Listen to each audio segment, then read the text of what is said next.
Everyone, this is me, Siren3, your friendly counselor from Market Out with Sai. And yeah, today it will be a very short video. And as you can see, there is an emotional wheel I have in my room, and I kind of like it. And I, for myself as well, I like to address this wheel of emotion. And this is something I practice as well. When I practice with my clients.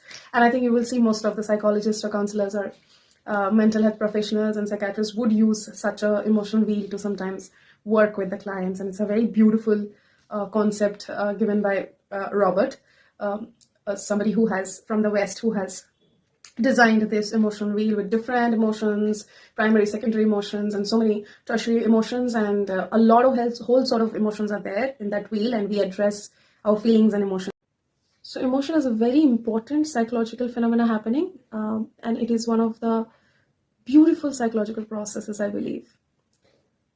With emotion, we can feel ourselves, our feelings, our desires, our needs, along with other people's as well. And that becomes much more beautiful. And with different sorts of emotions, we have different sorts of experiences of life. And it's so beautifully blended, interconnected. And to have emotional intelligence, you need to also have other cognitive functionings happening in your brain equally, and a bit of a higher cognitive functioning, intellectual abilities. These are all associated with it. But emotions are not just but along with the positive set of emotions, we also have certain negative set of emotions equally, which are important equally to address and to be in and to understand it.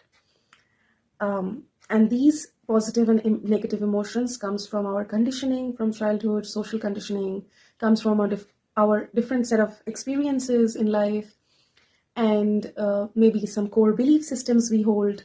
So yeah, that's all, culminated together, evokes certain feelings, either very good and exciting or maybe pretty heavy.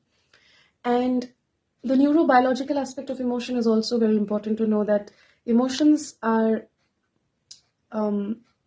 happening cognitively from the amygdala part of the brain is activated.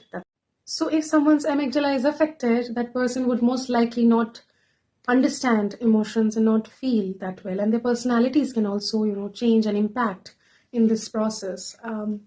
So yeah, that's how it is. We also have a very famous case of Phineas Gage in psychology, who was a construction worker and got accidentally hit on his brain, and then his entire personality was changed and shifted because after the accident, because there was a rod which went through this area to this area straight like this, and that's why he had to, it was a very major accident, but he had to go through a lot, and then finally he was alive. But his later personality was like, after the surgical process and everything, later personality was like really different, and he was more aggressive. So the very person who is very kind and calm and quiet now is extraordinarily angry and disturbed and aggressive. So this happens sometimes with the external impact created, totally shifts our internal world, and it creates a lot of conflicts inside. So that's the reason why emotions are so important, just not the other cognitive functions. This is one of the beautiful yet very crucial cognitive process, and with it is associated with so many other things, even from childbirth to falling in love, and even getting angry with somebody or becoming defensive to something or someone. All these set of situations and experiences in our lives, in each daily life process, emotions are so important. So there are 6 major primary emotions we have, which is happy, sad, disgust, anger, fear, and lastly surprise. And with all these 5 broad emotions, we have plenty of other emotions which are secondary and tertiary, as suppose with disgust you might feel avoidance, awful, disappointed, disapproval. Then with happiness we feel joyful, interested, excited, so many other things, accepted, optimistic, intimate, peaceful. So yeah, powerful as well. And yeah, liberated, and so many other things, amused, confident, loving. So love is also another emotion which is With anger, we feel critical, distant, frustrated, aggressive, hurtful, threatened. Then with fear, we feel humiliated, rejected, submissive, anxious, scared, insecure, all these things. And with surprise, we sometimes may get confused that what is happening? Oh, wow, something like that. Amazed, excited, sometimes shocked, astonished, all these things. So now, after knowing all the set of emotions in the wheel of emotion, and I also added the wheel of emotion in the video, do go through it, and you can find that on the internet as well, and you can download it and refer whenever you feel like referring to it.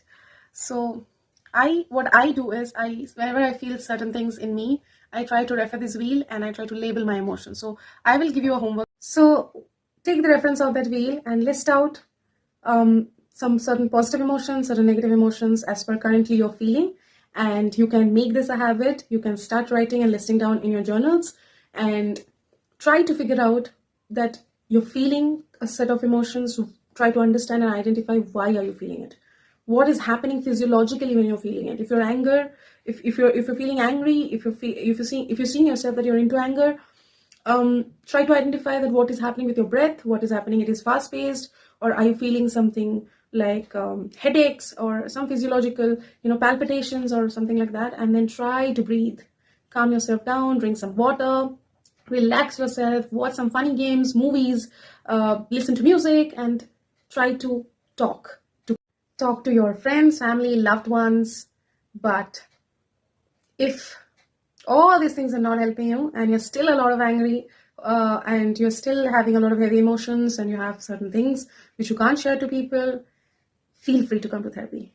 That will definitely help you, because this is one way, but there are plenty of other ways and different things we can, help the client to come out of, and they can acknowledge their emotions and work in a very empathetic, guided, and beautiful way. So with that note, list down in the comment sections what are the current emotions you're feeling, and heart it out with Sai. Keep talking your heart out. Bye bye. Take care, everyone.